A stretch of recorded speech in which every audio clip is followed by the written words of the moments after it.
नमस्कार बच्चों, आज हम कक्षा तीसरी का पाठ क्रमांक 3 पढ़ेंगे जिसका नाम है गौरैया मेरी सहेली। अब मैं पाठ पढ़ती हूँ, तुम ध्यान से सुनो।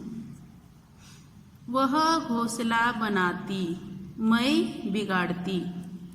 वह मुझे देखकर फूर से उड़ जाती और मैं गुस्से में आ जाती। पता नहीं इतना जबरदस्त विरोध होने पर भी वह अपने काम से हट नहीं रही थी। वह काम में जुटी रही और मैं परेशान होती रही। इस संघर्ष में कई दिन बीत गए। धीरे धीरे यह बात सारे घर में फैल गई कि मैं एक छोटी सी चिड़िया से लड़ रही हूँ।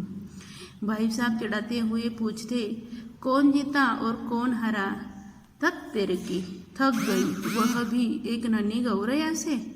भाई साहब जितना मुझे चिढ़ाते उतना ही मेरा पारा चढ़ता। एक दिन भाई साहब आए और हंसकर बोले, क्यों भाई, लड़ाई का क्या हाल रहा? ऐसा लगता है जैसे समझौता हो गया है। मैंने कहा, भाई साहब अब जाने भी दीजिए। मैं तो बेचारी गौरैया पर नाहक नाराज होती रही।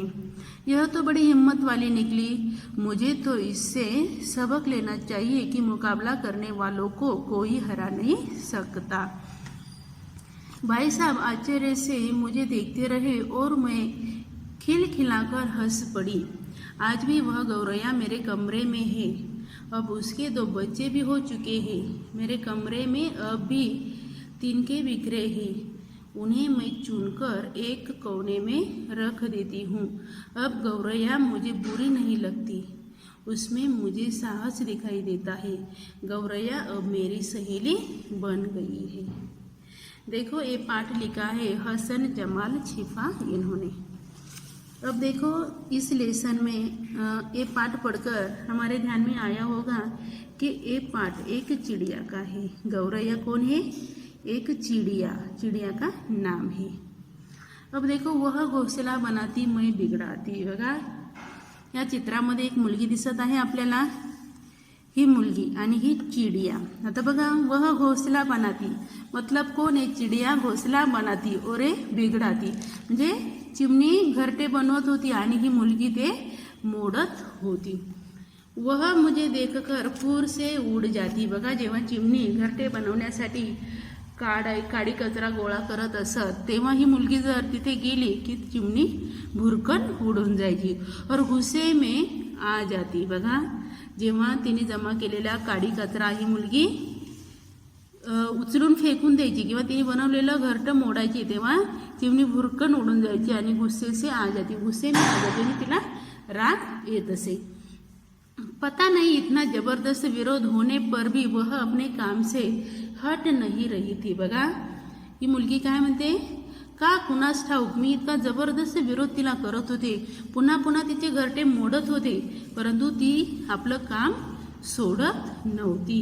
हट नहीं रही थी मतलब मागे जात नव्हती, आपलं काम ती करतच होती। जितक्या वेळा या मुलीने तिचा घरटे तोडले तितक्या वेळा त्या चिमणीने पुन्हा नव्याने सुरुवात केली आणि घरटे बांधत राहिली। वह काम में जुटी रही और मैं परेशान होती रही। बघा कितीही वेळेला या मुलीने तिचे घरटे मोडले तरी ती गौरैया ते घरटे बनवायचीच। शेवटी ही मुलगी परेशान होती रही मतलब ह्या मुलीला ही मुलगी शेवटी निराश झाली आणि तिने घरटे मोडायचे सोडून दिले। इस संघर्ष में कई दिन बीत गए। बघा चिमणीने गौरैयाने घरटे बनवायचे, या मुलीने तोडायचे, असं करत करत संघर्ष मीन्स दोघींची जी घरे बनवण्याची आणि मोडण्याचा जो संघर्ष मतलब जी लढाई चालू होती ती खूप दिवस चालत होती। धीरे धीरे यह बात सारे घर में फैल गई कि मैं एक छोटी सी चिड़िया से लड़ रही हूँ। आणि हळूहळू घरातल्या सगळ्यांना, धीरे धीरे मीन्स हळूहळू घरातल्या सगळ्यांना माहीत झालं। फैल गई म्हणजे बातमी पसरली घरामध्ये। कोणती बातमी पसरली? की आपली मुलगी या छोट्याशा चिड़ियासोबत लढत आहे, म्हणजे तिचे घरटे ती मोडण्याचा प्रयत्न करत आहे। भाई साहब चिडाते हुए पूछते, तिचा जो भाऊ आहे तो तिला चिडवायचा आणि काय विचारायचा, कोण जीता और कोण हारा, म्हणजे कोण जिंकले आणि कोण हारले, गौरैया जिंकली की तू जिंकली असं। धत तेरे की, थक गई, वह भी एक नन्ही गौरैया से, आणि तिला चिडवायचं, हत तेरे की, थक गई म्हणजे तू थकली. आणि कोणासोबत थकली? एक छोट्याशा चिमणीसोबत थकली. भाई साहब जितना मुझे चिढ़ाते उतना ही मेरा पारा चढ़ता, म्हणजे ती भाऊ जेवढा तिला चिडवत असेल तेवढा तिला राग येत होता. एक दिन भाई साहब आए और हंसकर बोले, क्यों भाई, लड़ाई का क्या हाल रहा? ऐसा लगता है जैसे समझौता हो गया है. एक दिवस भावाने काय विचारलं, लढाईचं काय चालू आहे, कशी चालली लढाई, हो की नाही? असं वाटतंय आता समझोता तुम्ही केला आहे, आपसमध्ये तुम्ही समजदारपणा दाखवलेला आहे, म्हणजे ती घर बनवते आणि तूही मोडायचं सोडून दिलेलं आहे. मैंने कहा, भाई साहब अब जाने भी दीजिए, मैं तो बेचारी गौरैया पर नाहक नाराज होती रही. तर ती काय म्हणते, भाई साहब अब जाने भी दीजिए, जाऊ द्या ना हे, मी बिचारी ती गौरैया आहे तिच्यावर विनाकारण निराश होते. यह तो बड़ी हिम्मत वाली निकली. वो चिड़िया कैसी निकली? बड़ी हिम्मत वाली. हिम्मत वाली कशी काय? कारण मी किती वेळा तिचे घर मोडले तरीही ती मागे गेली नाही, पुन्हा पुन्हा नव्याने ती घर बांधत होती. मुझे तो इसे सबक लेना चाहिए कि मुकाबला करने वालों को कोई हरा नाही सकता. म्हणजे जी छोटी गौरैया आहे तिच्याकडून आपण एक सबक लेना चाहिए म्हणजे काही शिकवण घेतली पाहिजे की मुकाबला करने वाले जो होते हैं उसको कोई भी हरा नहीं सकता. भाई साहब आश्चर्य से मुझे देखते रहे और मैं खिल खिलाकर हंस पड़ी. आणि आश्चर्य से म्हणजे अगदी नवल होऊन ते या मुलीकडे बघायला लागले आणि ही मुलगी सुद्धा हसायला लागली. आज भी वह गौरैया मेरे कमरे में है. बघा, आणि आता सुद्धा ते गौरैयाचं जे घरटे आहे ते हिच्या रूममध्ये आहे. अब उसके 2 बच्चे भी हो चुके हैं. आणि जी गौरैया आहे तिला आता 2 पिलं सुद्धा झालेली आहे. मेरे कमरे में अब भी तिनके बिखरे रहते हैं. तिनके मतलब ज्या घरट्याची तो काडी कचरा असतो तो आताही तिच्या रूममध्ये पडलेला असतो. उन्हें मैं चुनकर एक कोने में रख देती हूँ. आणि ही मुलगी काय करते, त्या काड्या उचलते आणि एका कोपऱ्यामध्ये ठेवून देते.